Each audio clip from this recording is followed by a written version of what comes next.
Hello all, வணக்கம். இந்த வீடியோல நம்ம தமிழ் டு இங்கிலீஷ் கன்வர்ஷனோட பார்ட் 15 தான் என்ன அப்படிங்கறத பார்க்க போறோம். சோ இந்த வீடியோல என்ன டாபிக் பேஸ்ட் பார்க்க போறோம் அப்படினா asking for information. சோ ஒருத்தங்க கிட்ட இருந்து ஏதோ ஒரு இன்ஃபர்மேஷன் நம்ம வாங்குறோம், அது எப்படிலாம் நம்ம வாங்கலாம், அதுக்கு என்ன மாதிரி ஸ்டேட்மெண்ட்ஸ்லாம் யூஸ் பண்ணுவோம், என்ன மாதிரி क्वेश्चंस யூஸ் பண்ணுவோம், அதுக்கு என்ன மாதிரி ரிப்ளைஸ் கிடைக்கும். சோ இந்த டாபிக்ல நம்ம கொஞ்சம் क्वेश्चंस கொஞ்சம் ஸ்டேட்மெண்ட்ஸ் இந்த மாதிரி தான் என்ன அப்படிங்கறத பார்க்க போறோம். ஸோ இதில் வந்து ஃபர்ஸ்ட் இங்கே என்ன நடக்கிறது, ஸோ இங்கே என்ன நடந்துட்டு இருக்கு, ஸோ நம்ம என்ன நடக்குதுன்னு தெரிஞ்சுக்கணும். ஸோ இது என்ன நடக்குது அப்படின்னு தெரிஞ்சுக்கிறதுக்கு நம்ம இங்கிலீஷில் எப்படி கேட்போம்.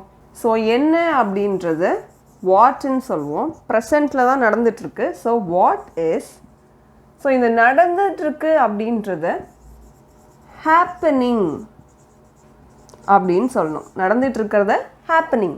ஸோ எங்கே நடந்துட்டுருக்கு, இங்கே, இங்கேனா ஹியர், அங்கேனா தான் தேர்.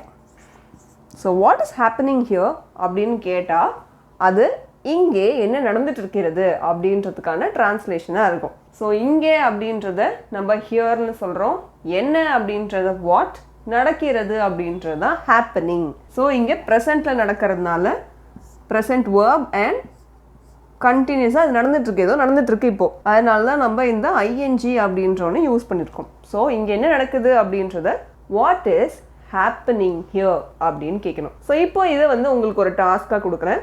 நம்ம ஒரு வீடியோவில் பாஸ்ட் டென்ஸ் அப்படின்னு சொல்லி ஒரு டாப்பிக்கில் பேசிக்காக ப்ரெசென்ட்டை வந்து பாஸ்ட்டாக எப்படி மாற்றுறது அப்படின்றத பார்த்துருப்போம். ஸோ இப்போ இந்த கொஸ்டினை பாஸ்ட் டென்ஸில் கேட்கணும் அப்படின்னா, ஆர் பாஸ்டில் நடந்த ஒரு விஷயத்த நீங்கள் இப்போ கேட்குறீங்க, அந்த பாஸ்ட் டென்ஸ்க்கு ரெப்ரசென்ட் பண்ணணும் அப்படின்னா இந்த கொஸ்டினை எப்படி பாஸ்ட் டென்ஸில் எழுதுவீங்க அப்படின்றத காமெண்ட் பண்ணுங்கள். So what is happening here அப்படின்றத ப்ரெசென்ட் கண்டினியூஸ் அப்படிங்கிறதுனால ஐஎன்ஜி அப்படின்னு போட்டிருக்கோம்னு சொன்னேன். ஸோ இப்போ பாஸ்ட் கண்டினியூஸாக ரெப்ரசென்ட் பண்ணணும்னா என்ன மாற்றணும் அப்படின்றத இதை சேஞ்ச் பண்ணி அந்த ஆன்சரை காமெண்ட் பண்ணுங்கள். அடுத்தது, எனக்கு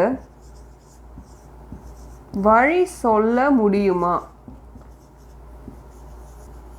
ஸோ இதையுமே நம்ம என்ன பண்ணுறோம், இன்ஃபர்மேஷன் தான் வாங்குகிறோம். ஸோ இந்த வழி சொல்கிறது அப்படின்றது நம்ம அவங்கக்கிட்ட கேட்குறோம், இந்த மாதிரி வழி சொல்லுங்கள் இங்கே போகிறதுக்கு, ஆர் ஏதாவது ஜென்ரலாக வழி சொல்லுங்கள் அப்படின்னு சொல்லி கேட்குறோம்.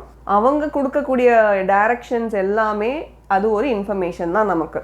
அகெயின் இது ஆஸ்கிங் ஃபார் இன்ஃபர்மேஷன் அப்படின்ற டாப்பிக்கில் தான் வரும். ஸோ எனக்கு வழி சொல்ல முடியுமா அப்படின்றத நம்ம ரெண்டு விதமாக எழுதலாம். ஸோ முடியுமா முடியாதா அப்படின்றத நம்ம பாசிபிலிட்டிஸ் அண்ட் பர்மிஷனுக்கு கேன் அப்படின்னு சொல்லலாம். ஸோ யார்கிட்ட கேட்குறோம், ஆப்போசிட் பர்சன் கிட்ட கேட்குறோம். So can you,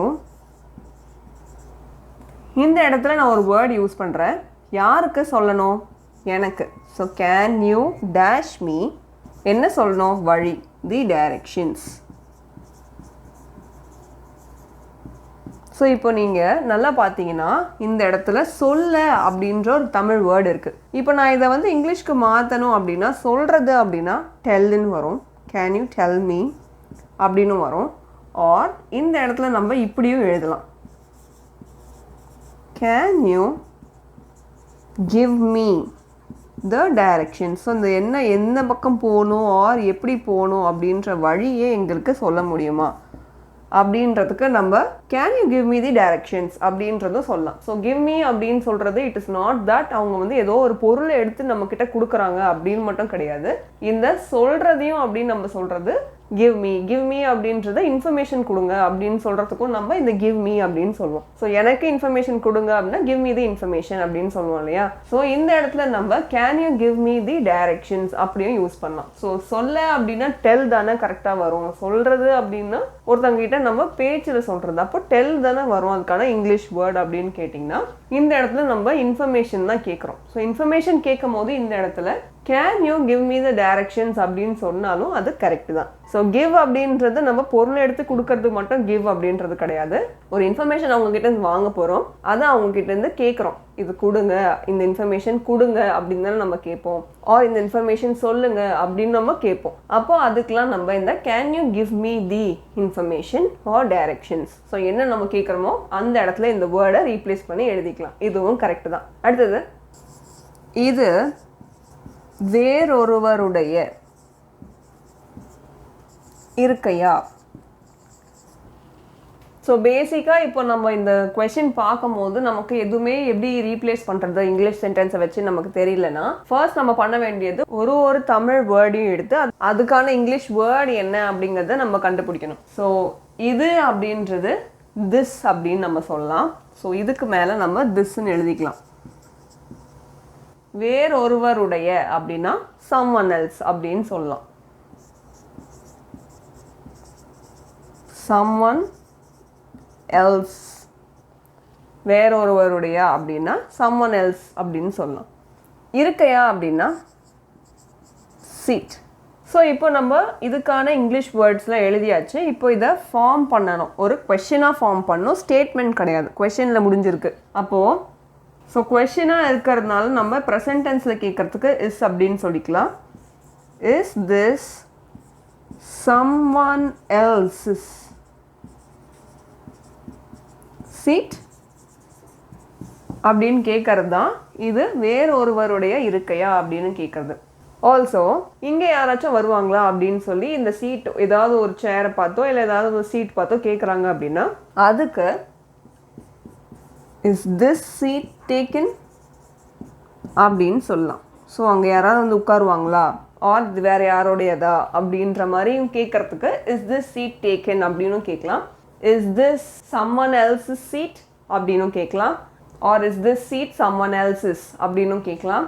is this seat taken இப்படியும் கேட்கலாம். ஸோ நம்ம கேட்கக்கூடிய கொஸ்டின் வந்து இந்த சேர் வேற ஒருத்தங்களுக்கா அப்படின்ற மாதிரி ஆர் இந்த சேர் வந்து வேற யாராவது வந்து உட்காருவாங்களா அப்படின்ற மாதிரி இருக்குன்னா இந்த ரெண்டு விதத்தில் நம்ம எந்த விதமாக வேணாலும் கேட்டுக்கலாம். ஸோ ஃபர்ஸ்ட் பேசிக்காக உங்களுக்கு எடுத்த உடனே இது எப்படி நான் இங்கிலீஷில் ஃப்ரேம் பண்ணுறதுன்னு தெரியலன்னா இப்போ பண்ண மாதிரி ஒரு தமிழ் வேர்டுக்கு கரஸ்பாண்டிங் இங்கிலீஷ் வேர்டு என்னன்றதை எழுதிக்கணும். எழுதிட்டு இப்போ நீங்கள் பார்த்தீங்கன்னா திஸ் someone else's seat அப்படின்னு சொல்லி நம்ம இது வரைக்கும் மோஸ்ட்டாக ஃப்ரேம் பண்ணியாச்சு. ஒன்று என்ன ஆட் பண்ணியிருக்கோம் அப்படின்னா இந்த கொஸ்டின் வேர்ட். ஏன்னா இது ஒரு கொஸ்டின், இது ஒரு ஸ்டேட்மெண்ட் கிடையாது. அப்போது இதுவே கொஸ்டினாக இல்லாமல் ஸ்டேட்மெண்ட்டாக இருக்குது அப்படின்னா இது வேறொருவருடைய இருக்கை அப்படின்னு நம்ம சொல்கிறோம் ஒருத்தங்க கிட்ட. அப்படின்னா என்ன ஃபார்ம் பண்ணோம், இந்த இஸ் அப்படின்றத இங்கே வந்துடும். This is someone else's seat அப்படின்னு சொன்னோம். அப்படின்னா இது வேற ஒருத்தங்களுடைய சீட் அப்படின்னு சொல்கிறோம். அதே மாதிரி இதில் பார்த்தீங்கன்னா இந்த சீட்டில் வேற ஒருத்தங்க வந்து உட்காருவாங்க அந்த மாதிரி மீன் பண்ணுறீங்க அப்படின்னா திஸ் சீட் இஸ் டேக்கன் அப்படின்ற மாதிரி சொல்லலாம். ஸோ நம்ம யூஸ் பண்ணக்கூடிய கொஸ்டினோ ஒரு ஸ்டேட்மெண்ட்டோ எந்த மாதிரி இருக்குது, அதில் யூஸ் பண்ணக்கூடிய வேர்ட்ஸ் எப்படி இருக்குது அப்படின்றத பார்த்து அதை நம்ம கொஸ்டினாக ஃப்ரேம் பண்ணாலும் ஃப்ரேம் பண்ணிக்கலாம், இல்லை ஸ்டேட்மெண்ட்டாக சொல்லணும்னாலும் சொல்லிக்கலாம். ஸோ நீங்கள் என்ன சொல்ல போகிறீங்க அப்படின்றத டிசைட் பண்ணிவிட்டு என்ன வேர்ட் யூஸ் பண்ண போகிறீங்க அப்படின்றத டிசைட் பண்ணிவிட்டு அதுக்கேற்ற மாதிரி கொஸ்டின் ஆர் ஸ்டேட்மெண்ட் ஃப்ரேம் பண்ணணும். அடுத்தது இந்த வார்த்தையை நான் எப்படி உச்சரிப்பது. ஸோ ஏதோ ஒரு வேர்டு இருக்குது, இந்த வேர்டை நான் எப்படி உச்சரிக்கிறது அப்படின்ற மாதிரி கேட்குறோம். இதை நம்ம எப்படி இங்கிலீஷில் கேட்குறது, எப்படி அப்படின்னா ஹவு. நான் இது எப்படி பண்ணுறது அப்படின்னா ஹவு டு ஐ உச்சரிக்கிறதுக்கு ப்ரொனவுன்ஸ் திஸ் வேர்ட். எதை ப்ரொனவுன்ஸ் பண்ண போகிறோம், இந்த word. So this word, how do I pronounce this word அப்படின்னு கேட்கணும். ஆர் இதை நான் எப்படி சொல்லணும் அப்படின்னு நம்ம கேட்குறோம். இந்த மாதிரி ஒரு சஜஷனாக கேட்குறோம் அப்படின்னா how should I pronounce this word அப்படின்ற மாதிரி பண்ணணும். ஸோ இது எப்படி நான் சொல்கிறது அப்படின்னு நம்மளே யோசிக்கிறோம் அப்படின்னா how do I pronounce this word அப்படின்ற மாதிரி கேட்கலாம். ஒரு சஜஷனாக கேட்குறோம் ஆர் இந்த பர்டிகுலர் வேர்ட் இப்படி தான் ப்ரொனவுன்ஸ் பண்ணணும்னு ஒரு விதம் இருக்கும். அந்த விதம் என்ன அப்படின்னு நம்ம கேட்குறோம் அப்படின்னா அப்போ அந்த இடத்துல how should I pronounce this word அப்படின்ற மாதிரி கேட்கலாம். ஸோ நீங்கள் யூஸ் பண்ணக்கூடிய சென்டென்ஸ் ஆர் யூஸ் பண்ணக்கூடிய கொஸ்டின் வந்து என்ன மாதிரி மீனிங் கொடுக்குதோ அதுக்கேற்ற மாதிரி நீங்கள் வந்து இந்த கொஸ்டின்லையோ ஸ்டேட்மெண்ட்லேயோ வேர்ட்ஸ்லாம் ரீப்ளேஸ் பண்ணிக்கலாம். அடுத்தது இவற்றுக்கு இடையே உள்ள வேறுபாடு என்ன.